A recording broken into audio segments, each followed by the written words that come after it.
Nephilim. Were they truly the offspring of angels and humans? Part 1.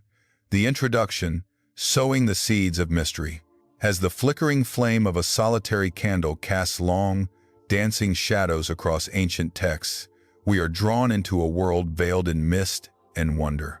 A world where the boundaries between the divine and the mortal blurred, giving rise to tales that defy our understanding. Tonight, we embark on a journey into one of the Bible's most enigmatic mentions, a whisper that has echoed through millennia, sparking both fascination and fear. The Nephilim.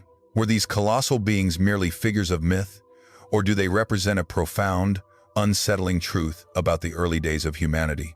Were they, as some ancient traditions suggest, the monstrous offspring born of an unholy union between celestial beings and earthly women?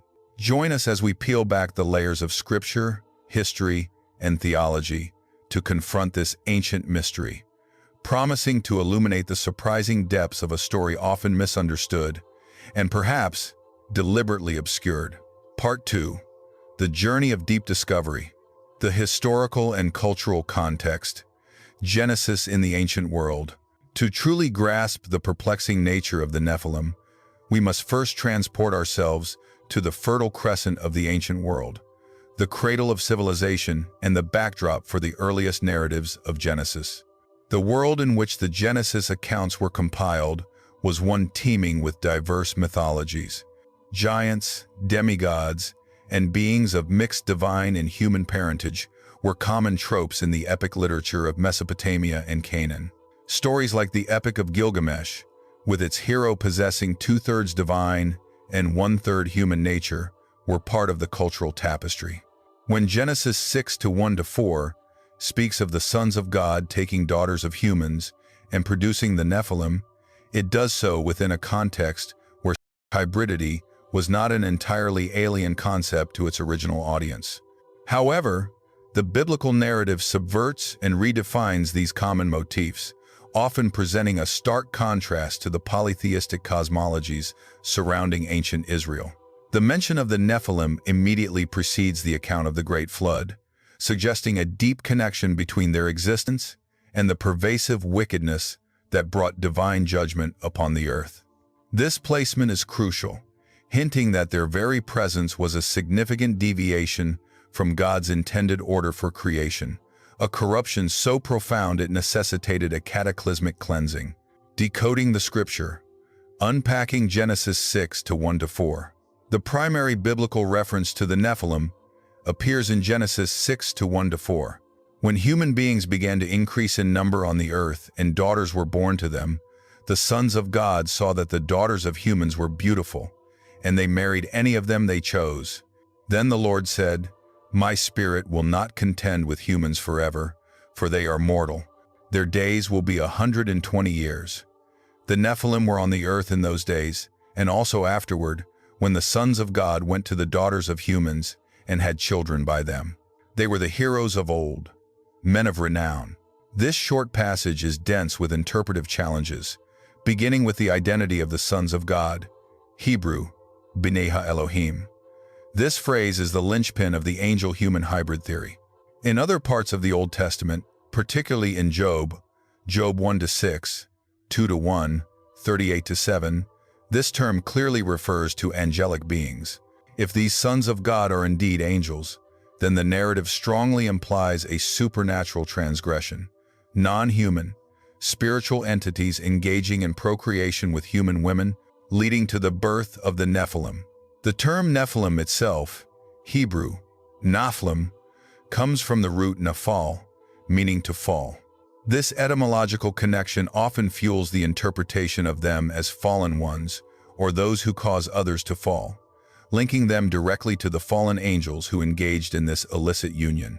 The text describes them as heroes of old, men of renown.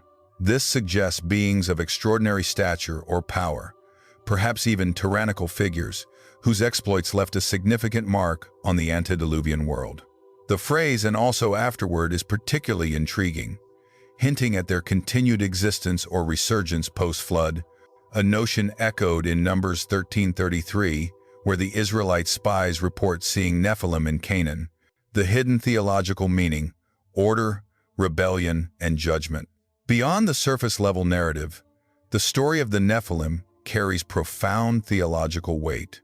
It speaks volumes about the sanctity of creation, the boundaries established by God, and the consequences of rebellion. If the sons of God are indeed angels, their actions represent a profound defiance of their created order. Angels, as spiritual beings, are not typically described as engaging in marriage or procreation in Scripture. Jesus himself states in Matthew 22:30 that in the resurrection, people will neither marry nor be given in marriage. They will be like the angels in heaven. This suggests a fundamental distinction between human and angelic natures regarding procreation. The union described in Genesis 6, therefore, constitutes a monstrous perversion of God's design. It blurs the lines between spiritual and physical realms in an unauthorized and destructive manner. The offspring, the Nephilim, are seen as a physical manifestation of this spiritual corruption, a tangible symbol of cosmic disorder. This act of mixing, this transgression against natural and divine boundaries, is presented as a significant catalyst for the rampant wickedness that eventually necessitated the flood. The narrative underscores God's sovereignty over all creation, his establishment of order, and his swift and decisive judgment against those who choose to subvert it, whether human or angelic. It is a stark reminder that even powerful spiritual beings are accountable to the divine law. Controversies and theories. A spectrum of interpretation. The interpretation of Genesis 6:1-4 and the identity of the Nephilim is one of the most debated topics in biblical scholarship, giving rise to several prominent theories. The angel theory, or Sethite theory, in its nuanced form, is the oldest and most widespread, particularly in ancient Jewish and early Christian traditions. This view posits that the sons of God were indeed fallen angels, who left their proper abode to cohabit with human women, producing the Nephilim.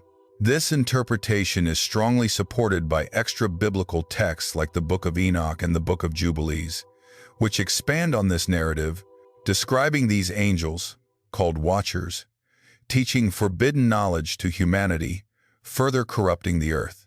Many early church fathers, like Justin Martyr and Tertullian, also subscribed to this view. For them, the narrative explained the origin of demons and the pervasive evil before the flood. A major alternative is the Sethite theory. This interpretation argues that the sons of God were not angels, but the righteous male descendants of Seth, the son born to Adam after Cain murdered Abel. The daughters of humans, in this view, represent the ungodly female descendants of Cain. The marriage then describes the intermarriage between these two distinct lines, leading to a spiritual corruption of the Sethite line, ultimately engulfing all humanity in wickedness. The Nephilim, in this context, would not be supernatural hybrids but simply powerful, tyrannical human rulers born from this unholy alliance. Proponents of this theory often point to the ethical implications. It's less about supernatural procreation and more about the spiritual erosion caused by disregarding God's call for separation. A third, less common, interpretation is the royal line theory, which suggests that the sons of God were ancient kings or powerful rulers who, in the manner of pagan monarchs, claimed divine descent and practiced polygamy or exploited women. The Nephilim, in this view, would be the powerful offspring of these rulers, known for their might and perhaps their tyrannical rule. Each theory grapples with the ambiguity of the Hebrew phrase, but the sheer weight of ancient interpretation and the direct connection to fallen ones, from the root Nephil, continue to lend significant credence to the angel hybrid view, despite its challenges to conventional theological understanding of angelic nature.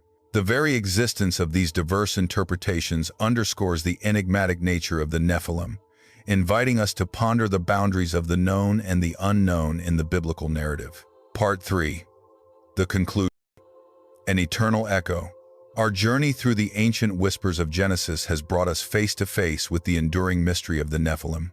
Whether understood as literal angelic human hybrids, the products of a corrupted righteous lineage, or the mighty offspring of tyrannical kings, one truth resounds. Their story speaks of boundaries transgressed, of purity defiled, and of a world spiraling into chaos. The narrative in Genesis 6 serves as a powerful preamble to the flood, illustrating the depth of moral decay that provoked divine judgment. The Nephilim, whatever their precise nature, stand as a chilling testament to the consequences when created beings, whether angelic or human, deviate from their divinely appointed roles and purposes. They force us to contemplate the delicate balance of creation, the ever-present temptation towards rebellion, and the profound justice of a God who maintains order. As the candle flickers low, casting its final, dwindling light, we are left not with simple answers, but with deeper questions. What does this ancient account tell us about the spiritual forces at play in our world and unseen? And how do we, in our own time, navigate the subtle yet potent temptations to blur the sacred line established by our Creator? The echoes of the Nephilim persist, inviting us to forever remain vigilant, discerning, and humble before the mysteries of God's unfolding story. Bye.